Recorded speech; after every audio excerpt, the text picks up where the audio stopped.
Olá, hoje refletindo um pouquinho, vendo algumas situações, vi que várias pessoas estão um pouco assustadas com as notícias. Notícias de tudo que é tipo, né? De todas as áreas, enfim.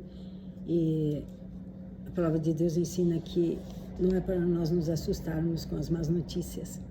A palavra de Deus diz 365 vezes, não temas. Então, gostaria de compartilhar algo com vocês que é um consolo também para mim e é um fortalecimento. Mas vamos orar. Pai, graças eu quero te dar, Senhor, por esta tarde. Quero te agradecer por este meio tecnológico, Senhor, por meio do qual nós podemos nos reunir. E nós nos reunimos em torno do nome do Senhor Jesus Cristo. E te louvo, Senhor, pela certeza da tua presença. Fala conosco nesta tarde, Senhor. Alimenta-nos. Dá-nos o pão que nos sustenta. Em nome do Senhor Jesus. Yeshua HaMashiach. Amém. Então, queridos, eu recebo mensagens, vídeos de pessoas que creem no Senhor Jesus Cristo, mas que estão muito preocupadas com as coisas que estão acontecendo no mundo inteiro, que veem essas coisas e que olham para todos os lados e estão sempre atentos. Posso perceber que eles estão sempre nas mídias sociais e sempre estão observando alguma coisa que está acontecendo e estão preocupados. Eu gostaria de compartilhar algo com vocês. O livro de Neemias é o livro daquele que, junto com Esdras, partiu para a reedificação de Jerusalém. E aqui nós encontramos muitas orientações que podem nos servir no tempo presente. Tempo também de muita dificuldade, de muitas notícias ruins, de muitas coisas que podem abalar até mesmo a fé de alguns, né? Neemias, cujo nome significa consolação do Senhor. Neemias era centrado no reino de Deus. Ele não era autocentrado. Ele amava mais a Jerusalém do que o seu status e o seu conforto. Ele teve de esquecer como era Jerusalém antigamente para poder reconstruir Jerusalém segundo o que Deus tinha planejado para aquele momento da história do povo de Israel. E ele fez isso. Ele enfrentou muita resistência, né? Armadilhas, né?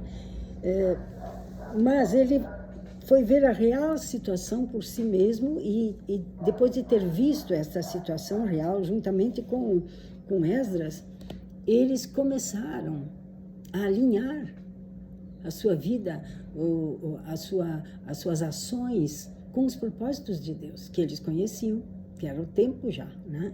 Era já o tempo em que deveria Jerusalém ser reconstruída.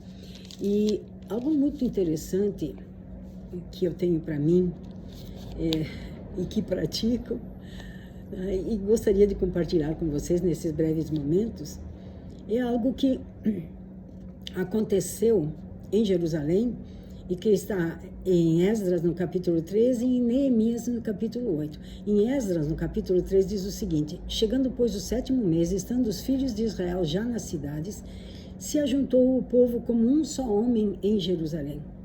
E levantou-se Jesua, filho de Josadaque, e seus irmãos, os sacerdotes, e Zorobabel, filho de Sealtiel, e seus irmãos, e edificaram o altar do Deus de Israel para oferecerem sobre ele holocaustos, como está escrito na lei de Moisés, o homem de Deus. Eu gostaria de especial atenção agora para o versículo 3. E firmaram o altar sobre as suas bases, porque o terror estava sobre eles por causa dos povos das terras. E ofereceram sobre ele holocaustos ao Senhor, holocaustos de manhã e de tarde, e celebraram a festa dos tabernáculos como está escrito. Até aqui já é suficiente. Então, em Neemias, no capítulo 8, nós vamos encontrar que eles, chegando juntos, estavam chegado o 7º mês, estando todos, né, se reuniram na praça como um só homem, mesmo de Esdras no capítulo 3, diante da porta das águas, e trouxeram a Esdras, que trouxe o livro da lei que o Senhor tinha escrito. né? E eles leram o livro da lei. E aqui em Neemias está dito que eles começaram a chorar.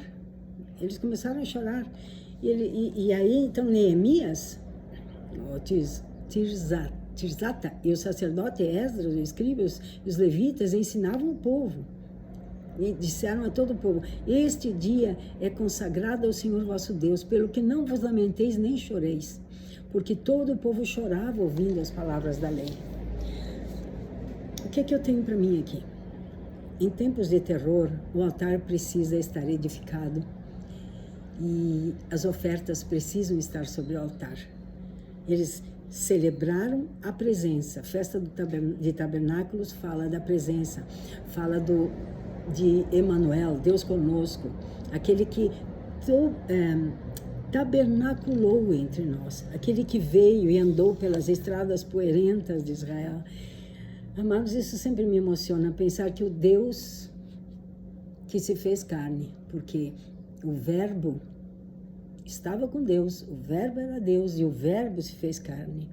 Ele se fez carne e andou entre nós. Ele andou entre nós pelas estradas poeirentas de Israel, o Deus Emanuel. A Ele levantamos um altar. A Ele fazemos as ofertas do nosso corpo como sacrifício vivo, santo e agradável a Deus, que é o nosso culto racional. A Ele nós consagramos a nossa mente, nossas imaginações e nossos pensamentos para serem cativos à obediência de Cristo. Trazemos também nossas emoções debaixo de rédea curta para que elas não nos comandem nas ações do dia a dia. Levantamos um altar, porque os tempos são difíceis. Há notícias ruins por todos os lados. E como acho que eu já falei, né, perdemos muitas vezes muitos tempos nas mídias sociais e deixamos de buscar na palavra, de queimar o sacrifício do nosso tempo realmente na comunhão com Deus, com a palavra, para que nós possamos ser edificados, para que nós possamos ser ensinados, para que nós possamos ser corrigidos, para que nós possamos ser consolados. Nós precisamos daquilo que o apóstolo Paulo, em tantas passagens ele ensina, né? Mas há uma em especial que eu quero compartilhar com vocês. Ele, escrevendo aos Efésios, ele nos ensina que nós, por causa que Deus é riquíssimo em misericórdia, pelo seu muito amor com que nos amou, estando nós ainda mortos em nossas ofensas, nos vivificou. Fomos gerados novamente, nos vivificou juntamente com Cristo. Pela graça sois salvas, e nos ressuscitou juntamente com Ele e nos fez assentar nos lugares celestiais em Cristo Jesus. Então, esta posição em Cristo, na comunhão com Ele, tendo imaginações e pensamentos cativos à obediência a Ele, tendo as emoções trazidas debaixo de um controle, né? Um controle realmente que nós mesmos operamos, vigiamos sobre nós mesmos, nós podemos desfrutar desta posição de assentados nos lugares celestiais em Cristo Jesus, enquanto Ele resolve todos os problemas que Ele vai resolver com os moradores da terra. E nós precisamos estar firmes e precisamos estar fora dessas coisas para não sermos envolvidos em tudo isso.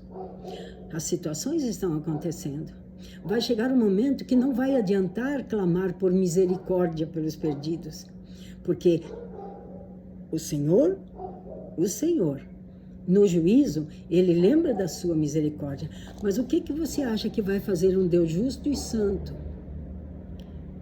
que vê que a cada 98 segundos alguém está sendo agredido sexualmente na terra? 98 segundos, já alguém foi agredido. 98 segundos, mais alguém estuprado, violentado, tudo que é coisa terrível que está acontecendo, isso sem falar em outros âmbitos dos 7 montes de Babilônia. 7 montes, que estão cada um deles se revoltando, se levantando, se armando contra Deus. E Deus, como diz no Salmo 2, zomba deles. Ele vai dar o pago. E nós, o que nós vamos fazer? Nós estamos vendo, nós estamos ouvindo, as notícias estão aparecendo. Levantemos o altar, firmemos o altar sobre as suas bases. Quais são as bases do altar? A pedra angular é Cristo. Ele é a pedra angular do edifício espiritual que somos nós. Ele é a pedra angular da igreja que Ele está edificando. Levantemos o altar sobre as suas bases. Cristo, a pedra angular e a doutrina dos apóstolos e dos profetas. Levantemos o altar. Levantemos o altar, ofereçamos holocaustos ao Senhor, queimemos incenso, o incenso do nosso sacrifício, do nosso tempo, não às mídias sociais, mas ao Senhor. Tempo vago, amados, filhos de Deus, igreja que está sendo preparada para passar a eternidade com o Senhor, não queima incenso nas mídias sociais, não queima incenso nas notícias, na busca de mais informações, nas notícias aterradoras de tudo que está acontecendo, de tudo que está programado. Mas quero dizer uma coisa para vocês, aquele que disse que ele anuncia o fim desde o princípio, ele já anunciou o fim de tudo isso. E ele diz, sai do meio dela, povo meu, sai do meio dela, povo meu, para que você não seja enredado no mesmo castigo que eles vão sofrer. Então, firmemos o altar sobre as suas bases. Celebremos a festa da presença constante do Senhor conosco, em nós, por meio do seu Espírito Santo.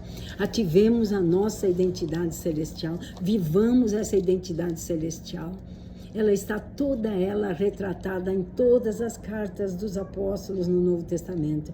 Se você procura, você vai encontrar todos os traços do caráter do nascido de novo, daquele que tem uma identidade celestial, que pode começar como um bebezinho, mas que vai sendo instruído dia a dia pelo Espírito e pela palavra, até chegar à maturidade, à medida da estatura de varão perfeito em Cristo Jesus. Mas, amados, isto não será obtido frequentando as mídias sociais todo dia. Isto será obtido frequentando a presença do Senhor, no Santíssimo, no secreto, naquele lugar onde ninguém vê, onde você derrama suas lágrimas e onde você encontra consolo, força e revelação e sabedoria para viver um dia de cada vez, sabendo que aquele que começou a boa obra em nós há de completá-la até o dia de Cristo. O Senhor vos abençoe, o Senhor vos guarde, o Senhor guarde o vosso coração. A palavra de Deus diz que confia no Senhor, seu Deus, não teme. Todos podem se cansar, os jovens podem cansar. Está escrito no livro de Isaías, no capítulo, deixa-me ver se eu encontro aqui,